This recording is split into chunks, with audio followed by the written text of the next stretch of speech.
Andy Warhol looks a scream, hang him on my wall. Andy Warhol, silver screen, can't tell them apart at all.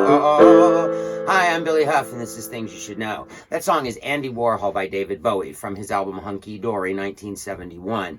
Today we're going to be talking about Andy Warhol, the artist, who I have previously written about, but this is a companion piece for Legs McNeil. So, number one, Andy Warhol obviously was a huge artistic influence, right? He came from Pittsburgh. He was a broke kid.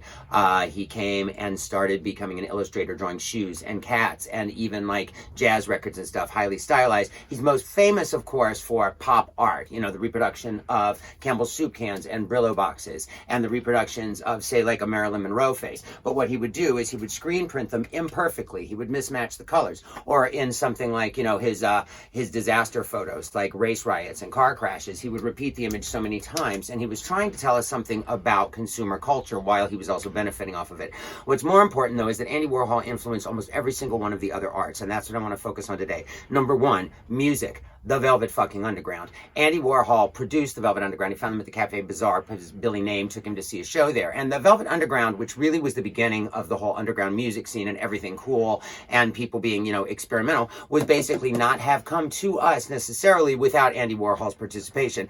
In terms of film, Andy Warhol like almost reinvented the art film, almost as like experimental as Dali had been, you know, significantly before, when he did things like Blowjob, which is basically a man getting a blowjob, but you only see him from the head up. Or Empire State, which is just a constant, you know, stream of the Empire State Building for a period of time, 24 hours, I believe. And then also he started working with Paul Morrissey and doing these underground films like Flesh and Trash and Heat. And these films were partially improvised, full of fantastic non-binary performers and good old drag queens and junkies.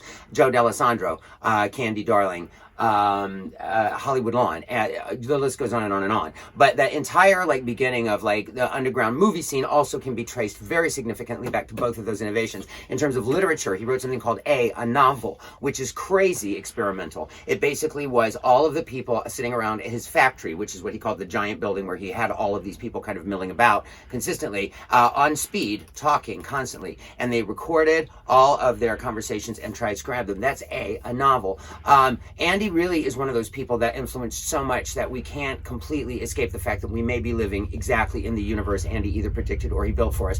Read The Philosophy of Andy Warhol. It's actually the closest you will actually come to Andy kind of talking straight to you. And Lou Reed and John Cale's Songs for Drella tells you the story of his life. And other than that, skip the diaries until the end. This is Things You Should Know. I love you. Good night. Did I do it? Oh, I had it.